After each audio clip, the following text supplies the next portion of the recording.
నమస్తే welcome to our channel నేను మిస్సిరి ఏపీలో రాజకీయాలు రోజు రోజుకి మారిపోతున్నాయి. ఇన్ని రోజులు జనసేన మోదీ గారు పొత్తుతో కలిసి వస్తారని అనుకున్నాం. కానీ ఇప్పుడు చూస్తే జనసేన మోదీ గారు కటిఫ్ చెప్తున్నారు అండ్ ఏపీలో రాజకీయాలు మళ్ళీ మారిపోతున్నాయి. బ్రేక్ పడింది పొత్తులకు అని చెప్పి తెలుస్తుంది. సో ఈ అంశాన్ని మనతో చర్చించడానికి మనతో పాటు ఉన్నారు ప్రముఖ సీనియర్ పొలిటికల్ అనలిస్ట్ రాజేష్ అప్పుసాని గారు. నమస్కారం సార్.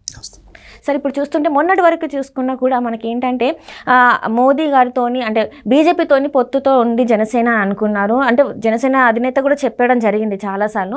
అండ్ ఇక్కడ స్టేట్లో వచ్చేసి టీడీపీతో అన్నాను. కానీ ఇప్పుడు చూస్తే ఇద్దరు మళ్ళీ కావట్లేదు, పొత్తుకు సముఖత చూపెట్టలేదు అని చెప్పేసి తెలుస్తుంది. ఇందులో ఎంతవరకు వాస్తవం ఉంది సార్? అసలు అంటే ఇక్కడ 2019 ఎన్నికల తర్వాత జనసేన ఎన్డీఏలో భాగస్వామిగా జాయిన్ అయింది. అవును సార్. ఈ నేపథ్యంలో రీసెంట్గా సెప్టెంబర్ 9వ తారీఖు రోజు చంద్రబాబు నాయుడు గారు అరెస్టు జరిగిన తర్వాత చంద్రబాబు నాయుడు గారిని పరామర్శించడానికి వెళ్ళిన పవన్ కళ్యాణ్ గారు ఆంధ్రప్రదేశ్ రాష్ట్ర ప్రస్తుత ప్రభుత్వ విధానాలు, ప్రతిపక్షాన్ని కట్టడి చేసే దిశగా వాళ్ళు తీసుకుంటున్న చర్యలు, తప్పుడు కేసులు నమోదు చేస్తున్నారు, ప్రజాస్వామ్యంలో ప్రతిపక్షాల భావ ప్రకటన స్వేచ్ఛను అణిచివేసే ప్రయత్నం జరుగుతుంది, వాళ్ళ స్వేచ్ఛాయుత రాజకీయ కార్యకలాపాన్ని కట్టడి చేసే ప్రయత్నం జరుగుతుంది అని చెప్పిన భావనకు వచ్చిన పవన్ కళ్యాణ్ గారు ఇటువంటి జగన్మోహన్ రెడ్డి గారిని ఓడించాలి అని అంటే ప్రతిపక్ష పార్టీల మధ్య ఐక్యత అవసరం, ప్రభుత్వ వ్యతిరేక ఓటు చీలకుండా నివారించడం కోసం ప్రధాన రాజకీయ పార్టీలు కలిసి పోటీ చేయాల్సిన అవసరాన్ని గుర్తించైనా వారు స్వయంగా ప్రకటించడం జరిగింది. ఇదే సందర్భంలో వారు ఇంకొక మాట చెప్పడం ఏం జరిగింది అంటే, నేను ఆల్రెడీ ఎన్డీఏలో భాగస్వామిగా ఉన్న నేపథ్యంలో భారతీయ జనతా పార్టీ కూడా కలిసి వస్తుందని చెప్పని ఆశిస్తున్నా. పదే పదే వారు అది చెప్తున్నారు. ఇక్కడ భారతీయ జనతా పార్టీ వైపు నుంచి దాన్ని ధృవీకరించాలి ఇప్పటిదాకా. అదే సందర్భంలో తెలుగుదేశం పార్టీ కూడా మేము భారతీయ జనతా పార్టీ తోటి పొత్తు దిశగా అడుగులు వేస్తున్నాం, వాళ్ళతో సంప్రదింపులు జరుపుతున్నాం, ఒక నిర్ణయానికి వచ్చామనే స్పష్టత ఇప్పటివరకు తెలుగుదేశం పార్టీ నుంచి భారతీయ జనతా పార్టీ వైపు నుంచి ఎక్కడా లేదు. ఆ దిశగా కనీసం చర్చలు జరిగినట్టుగా కూడా లేదు. కాకపోతే ఎన్డీఏలో భాగస్వామిగా ఉన్న పవన్ కళ్యాణ్ గారు మాత్రం కేంద్రంలో అధికారంలో వారు ఉన్నారు కాబట్టి ఎన్నికలు సజావుగా జరగటానికి వాళ్ళ సహకారం అవసరం అనే ఉద్దేశంతో, అంటే జగన్మోహన్ రెడ్డి గారి వైఖరి స్థానిక సంస్థల ఎన్నికల్లో కానీ తిరుపతి పార్లమెంట్ ఎన్నికల సందర్భంగా పాలకుడిగా జగన్మోహన్ రెడ్డి గారు ఎటువంటి విధ్వంసకర నిర్ణయాలు విధానాలు అవలంబించారనేది కళ్ళ ముందు స్పష్టమవుతున్న నేపథ్యంలో పవన్ కళ్యాణ్ గారు పదే పదే భారతీయ జనతా పార్టీ సహకారాన్ని ఆశిస్తూ వాళ్ళు కూడా అలయన్స్ పార్ట్నర్స్ గా ఉంటారని చెప్పని భావిస్తూ వచ్చారు. Right sir. అంటే ఇక్కడ చూస్తున్నట్టయితే టీడీపీ కార్యకర్తలు ఎవరైతే ఉన్నారో వాళ్ళకి మాత్రం కొంత బీజేపీతో పొత్తు పెట్టుకోవడానికి ఇష్టం లేదు. మీరు అంటే ఆల్రెడీ ఇక్కడ మన జనసేనతో ఉన్నాం కదా, బీజేపీతో వద్దు, అసలు అలాంటివి ఏం పెట్టుకోవద్దు అని చెప్పేసి కొంతమంది సూచిస్తున్నట్టు కూడా మనకి సమాచారం ఉంది. ఇందులో వాస్తవం ఉందంటారా సార్? ఇక్కడ నాయకుల స్థాయిలో చంద్రబాబు నాయుడు గారైనా పవన్ కళ్యాణ్ గారైనా లేదు భారతీయ జనతా పార్టీ కేంద్ర నాయకత్వం ఏం ఆలోచిస్తుంది అనేది పక్కకు పెడితే గ్రాస్ రూట్ లెవెల్లో అంటే క్షేత్రస్థాయిలో తెలుగుదేశం శ్రేణులైనా జనసేన శ్రేణులైనా సగటు ఆంధ్రప్రదేశ్ పౌరుడు మాత్రం ఈరోజు జగన్మోహన్ రెడ్డి గారు ఈ పరిపాలనా తీరుకి పూర్తి స్థాయి అండదండలు అందిస్తున్నది కేంద్ర ప్రభుత్వం అన్న భావనలో ఉన్నారు. అధికారం వాళ్ళ చేతిలో ఉంది, వ్యవస్థలు వాళ్ళ చేతిలో ఉన్నాయి, నిర్ణయాధికారం వాళ్ళ చేతిలో ఉంది. జగన్మోహన్ రెడ్డి గారి తప్పుల్ని కట్టడి చేయగలిగే అధికారం వాళ్ళ చేతిలో ఉండి కూడా వాళ్ళు కట్టడి చేసే ప్రయత్నం చేయలేదు.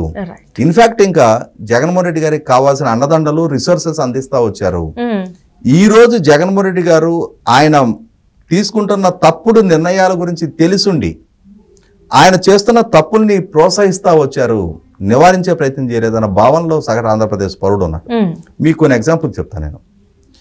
జగన్మోహన్ రెడ్డి గారు 3 రాజధానుల నిర్ణయం తీసుకున్నారు. పార్లమెంటు రాష్ట్ర విభజన చట్టాన్ని చేసింది. ఆ విభజన చట్టంలో ది క్యాపిటల్ అని ఉంది. అదే సందర్భంలో స్వయానా ప్రధానమంత్రి గారి చేతుల మీదుగా అమరావతి రాజధాని శంకుస్థాపన జరిగింది. అటువంటి శంకుస్థాపన జరిగిన రాజధానిని ఢిల్లీని తలదన్నే రాజధానిగా నిర్మాణానికి సహకరిస్తాను అని చెప్పని ప్రధానమంత్రి గారు రాష్ట్ర ప్రజలకు వాగ్దానం చేస్తున్నారు. తను శంకుస్థాపన చేసిన రాజధాని విధ్వంస నిర్ణయం జగన్మోహన్ రెడ్డి గారు తీసుకుంటున్నప్పుడు కట్టడి చేయాల్సిన బాధ్యత కేంద్ర ప్రభుత్వం ఉంది కదా. ఇవాళ పార్లమెంట్ వేదిక వాళ్ళు కాదా రాష్ట్ర విభజన నిర్ణయం తీసుకుంది? రాజధాని లేని రాష్ట్రాన్ని ఏర్పాటు చేసింది పార్లమెంట్ వేదిక కదా. ఆ రోజు ప్రభుత్వంలో కాంగ్రెస్ పార్టీ ఉన్నా ప్రతిపక్షంలో ఉన్న భారతీయ జనతా పార్టీ కూడా కలిపి మద్దతు ఇచ్చారు కదా విభజన చట్టానికి, రాష్ట్ర విభజన అంశానికి. కాబట్టి ఇవాళ జాతీయ పార్టీలు రెండు సమబాధ్యులే కదా. ఇవాళ వాళ్ళ పాత్రలు మారుండొచ్చు. ఆ రోజు అధికారంలో ఉన్న పార్టీ ఈ రోజు ప్రతిపక్షంలో ఉండొచ్చు, ఆ రోజు ప్రతిపక్షంలో ఉన్న పార్టీ ఈ రోజు అధికారంలో ఉండొచ్చు.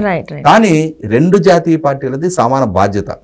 వారిరువురు కలిసి తీసుకున్న నిర్ణయం, పార్లమెంట్ వేదిక తీసుకున్న నిర్ణయం, ఆర్టికల్ 3 రాజ్యాంగం వేదిక తీసుకున్న నిర్ణయం, అటువంటి నిర్ణయం ఇవాళ ఉల్లంఘనకు గురవుతూ ఉంటే కట్టడి చేయాల్సిన బాధ్యత కేంద్ర ప్రభుత్వం కదా.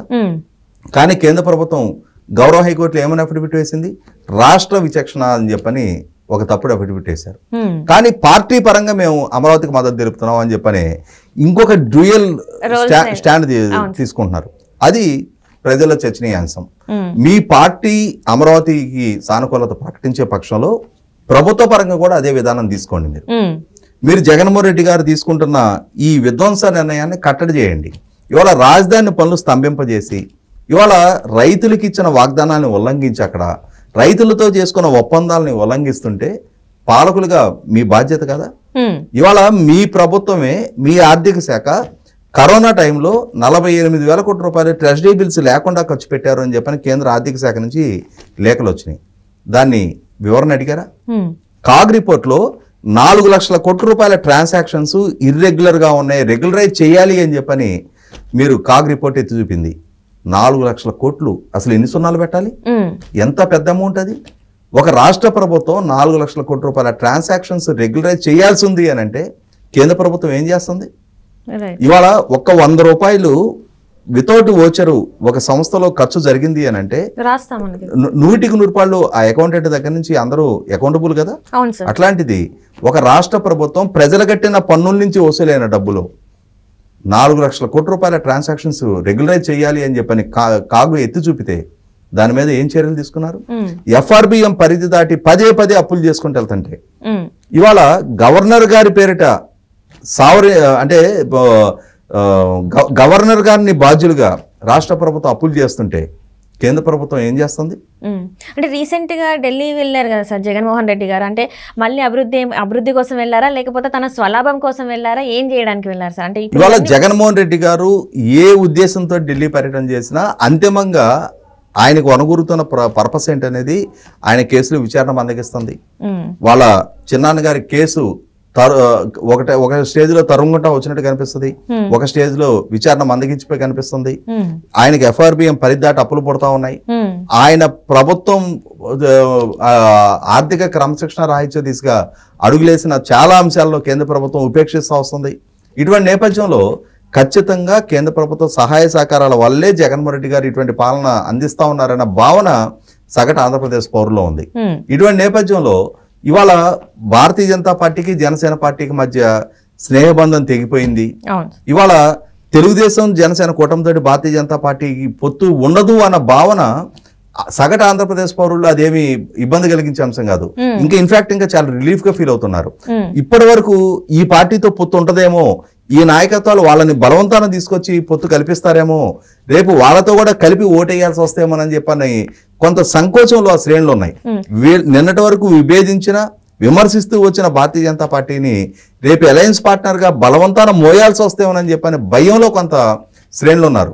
భారతీయ జనతా పార్టీ వల్ల ఓటు ట్రాన్స్ఫర్ అయ్యేది లేకపోయినా వాళ్ళ వల్ల జరిగే నష్టం ఎక్కువ ఉంటుందేమో, వాళ్ళని కలుపుకోవటం వల్ల మైనార్టీలు క్రిస్టియన్స్ లాంటి ఓటు బ్యాంకును దూరం చేసుకోవటం అవుతామని చెప్పిన భయంలో చాలా వరకు తెలుగుదేశం శ్రేణులు జనసేన శ్రేణులు ఉన్నాయి. ఇప్పుడు ఆ భయం పోయి ఖచ్చితంగా ఒక సెక్యులర్ ఫ్రంట్ గా తెలుగుదేశం జనసేనకి తోడుగా కమ్యూనిస్టులతో కూడా కలిపి కనుక ఒక అలయన్స్ ఏర్పాటు చేసుకున్నప్పుడు 100కి 100 రూపాయలు ఏ లక్ష్యంతో అయితే ఇవాళ ప్రభుత్వ వ్యతిరేక ఓటు చీలనివ్వని లక్ష్యంతో ఆ కూటమి ఏర్పాటైందో పూర్తి స్థాయిలో 100% దాన్ని జస్టిఫై చేసే విధంగా ఆ కూటమి ఉంటుంది. 100కి 100 రూపాయలు ప్రజల మద్దతు పొందడానికి కూడా ఆస్కారం ఉంటుంది. అయితే ఇక్కడ నాకు ఒక ప్రశ్న సార్, మొన్న చూసినట్టయితే ఒక సభలో, విద్యా సదస్సు సభలో ఏంటంటే మేము వైసీపీ అధినేత జగన్మోహన్ రెడ్డి గారు మేము బీజేపీతోనే కలిసి నడుస్తాము, వాళ్ళ అధిష్టానం ఏ చెప్తే దానికి వెళ్తూనే ఉంటాము, ఆయన ఆ లైన్లోనే వెళ్తూ ఉంటామని చెప్పారు. సో దాని తర్వాతనే ఇలాంటివి జరుగుతున్నాయా, ఈ పొత్తుల విషయంలో ఇలాంటివి ఏమన్నా గొడవలోకి కారణమైందా అనుకోవచ్చా? ఎందుకంటే వైసీపీకి బీజేపీకి చీకటి ఒప్పందం ఉందని ఫస్ట్ నుంచి జనాలు అనుకుంటుంది. సో ఈయన ఒక సభా వేదిక మీద బహిరంగంగా చెప్పేసరికి ఇప్పుడు ఈ జనసేనకి బీజేపీకి పొత్తు అనేది కట్టిఫైంది అనుకోవచ్చా సార్? అంటే ఇక్కడ చీకటి ఒప్పందం ఏం లేదు. నరేంద్ర మోడీ గారు తిరుపతి పర్యటనకు వచ్చిన సందర్భంగా జగన్మోహన్ రెడ్డి గారు బాహాటంగా అందరి సమక్షంలోనే నరేంద్ర మోడీ గారి కాళ్ళకి నమస్కారం చేయడం జరిగింది. కేంద్ర ఆర్థిక శాఖ మంత్రి నిర్మలా సీతారామన్ గారు స్వయంగా ఆంధ్రప్రదేశ్ పర్యటనలోనే ప్రధానమంత్రి నరేంద్ర మోడీ గారికి జగన్మోహన్ రెడ్డి గారి పట్ల పుత్రవాత్సల్యం ఉంది అని చెప్పని బాహాటంగా ప్రకటించారు. నేను ఇందాక ప్రస్తావించిన చాలా అంశాల్లో ప్రభుత్వ పరంగా చర్యలు తీసుకోవాల్సిన అధికారం చేతిలో ఉండి కూడా ఇన్ని తప్పులు ఇన్ని నేరాలు జరుగుతున్నా కూడా కేంద్ర ప్రభుత్వం వాటి గురించి చాలా నెగ్లిజెన్స్ ప్రదర్శిస్తుంది అంటేనే జగన్మోహన్ రెడ్డి గారి పట్ల ఎంతటి ప్రేమ, అభిమానం, ఆప్యాయత, అనురాగం ప్రదర్శిస్తున్నారో మనకు అర్థమవుతుంది. కాబట్టి ఇక్కడ ఎక్కడ దాచుకోనికుండా శశభిషలకు ఆస్కారం లేకుండా అరమరికలు లేని బంధం ఆ ఇరు పార్టీల మధ్య ఉంది. కాకపోతే ఏంటంటే బాహాటంగా ఎన్నికల్లో కలిసి పోటీ చేయటం ఒకటే తక్కువ, కానీ అటువంటి ఇచ్చిపుచ్చుకునే దూరంలోనే వీళ్ళని మా ఇంటికి వస్తే ఏం చేస్తామని చెప్పని వీళ్ళు, మీ ఇంటికి వస్తే ఏం పెడతామని వాళ్ళు, ఇద్దరు కూడా ఎవరి వ్యక్తిగత స్వార్థంతో ఎవరి రాజకీయ ప్రయోజనాల దృష్ట్యా వాళ్ళ అలయన్స్ ఆ పొత్తు అనధికారికంగా కంటిన్యూ చేసుకుంటా ఉన్నారు. Right sir, right. Thank you so much sir, మీరు మా స్టూడియోకి వచ్చిన ధన్యవాదాలు.